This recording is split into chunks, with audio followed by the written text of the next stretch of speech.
Bonjour et bienvenue à toi dans cette nouvelle vidéo sur les masters en droit. Aujourd'hui, cette vidéo est consacrée 100% à la procédure de master. En effet, si tu es en 3e année de droit ou tout simplement que tu te projettes à t'inscrire en master pour l'année prochaine, eh bien cette vidéo est bien faite pour toi, car la procédure pour les masters est quelquefois surprenante. J'ai également mon compte Instagram Le Droit en 5 minutes qui propose chaque jour des quiz de révision. Alors n'hésite plus et viens t'abonner. Dans cette vidéo, nous verrons dans un premier temps quelles sont les dates à retenir pour les procédures de master, la procédure, les différentes étapes et enfin ce qu'il faut que tu prévois pour ton dossier de master. C'est parti!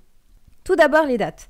Voici quelques universités, bien sûr cette liste est non exhaustive, toutefois qui te permettent de savoir sur quelle période il va falloir que tu prépares tes dossiers de master. Par exemple à Paris, c'est dès le 1er février. Et pourtant, tu peux voir que à Rennes, c'est à partir du 5 juillet. Donc finalement, entre février et cet été, les procédures de master seront enclenchées. Alors, reste bien attentif. Alors à présent, la procédure. C'est assez frustrant quand on est en 3e année de droit ou tout simplement qu'on se projette pour s'inscrire en master, de voir la procédure de candidature. C'est assez particulier et pourtant ce n'est pas très compliqué. Il va falloir dans un premier temps que tu listes tous les masters qui t'intéressent. Ensuite, il va falloir que tu te crées pour chacun des masters de chacune des universités un compte que l'on appelle e-candidat.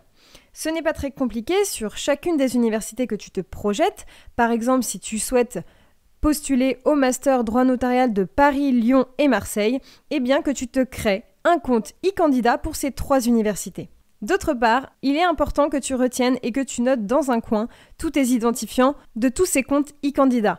Car peut-être que toi, tu as environ une dizaine de masters dans 10 universités différentes et donc il ne faut pas que tu t'embrouilles. Donc note bien tous tes mots de passe et tous tes identifiants. La première étape est celle de te rendre sur la plateforme e-candidat de l'université. Je te propose tout simplement l'université d'Aix-Marseille. J'ai pris une université au hasard, juste pour te montrer. Chaque plateforme e-candidat est identique. Quelquefois, les couleurs changent, mais sinon, les plateformes sont pareilles. Donc, première étape, tu tapes sur Internet e-candidat et le nom de l'université. Ici, j'ai fait e-candidat Marseille. Tu arrives sur cette plateforme. Je t'ai entouré en violet, créer un compte. Quand tu as cliqué sur créer un compte, tu vas donc créer ton compte e-candidat. Je t'ai mis en violet là où il faut que tu cliques pour renseigner toutes tes informations pour créer ce compte. Tu arrives donc ici où il va falloir que tu renseignes ton nom, ton prénom et ton adresse email. Ensuite, quand tu as validé ton nom, ton prénom et ton adresse email, tu vas recevoir dans la seconde un mail de confirmation de création de compte. Dans ce mail, garde-le bien précieusement car tu auras ton login et ton mot de passe. Ces 2 informations doivent être conservées si tu veux pouvoir te connecter à tes comptes e-candidat. Tu vas recevoir dans ce mail un lien. Tu auras juste à cliquer dessus pour valider ton compte e-candidat.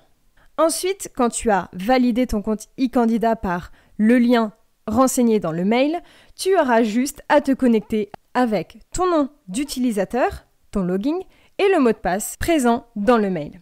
Ensuite, connecte-toi. Quand tu t'es connecté, tu tombes sur cette page, très simple, avec toutes les informations qu'il va falloir que tu renseignes pour pouvoir ensuite candidater. Comme tu peux le voir sur la deuxième image à fond grise, en bas, il y a candidature. Tu ne pourras renseigner tes candidatures pour les masters que lorsque tu auras donné toutes les informations sur ton baccalauréat, ton cursus interne, ton cursus externe, bien évidemment, si tu ne fais pas partie de l'université, ici dans mon exemple, si tu ne fais pas partie de l'université de Marseille, alors tu n'auras aucun cursus interne. Ce n'est pas grave, bien évidemment. D'autre part, il va falloir que tu renseignes tes stages, tes expériences professionnelles. Finalement, c'est un CV en ligne. Alors, qu'est-ce qu'il faut que tu prévois ? Tout d'abord, il va falloir que tu renseignes ton INE dans les informations, quand tu auras bien sûr créé ton compte e-candidat. Cet INE est présent sur ton relevé de baccalauréat, par exemple. D'autre part, il va falloir, comme je te le disais précédemment, que tu renseignes ton expérience professionnelle ou tes expériences professionnelles, tes différents stages, si tu as un cursus externe ou interne, si tu as un cursus interne, que tu fais donc déjà partie de l'université dans laquelle tu postules, toutes les informations sont déjà renseignées. Et enfin, prépare une belle lettre de motivation. Voilà, j'espère que cette vidéo a bien su t'aider pour ta préparation de master. Et n'hésite pas à m'envoyer un message à t'abonner, à bien sûr me laisser un commentaire et à liker la vidéo. Et je te donne également rendez-vous sur mon compte Instagram, le droit en 5 minutes, pour des quiz de révision. Et je te dis à bientôt!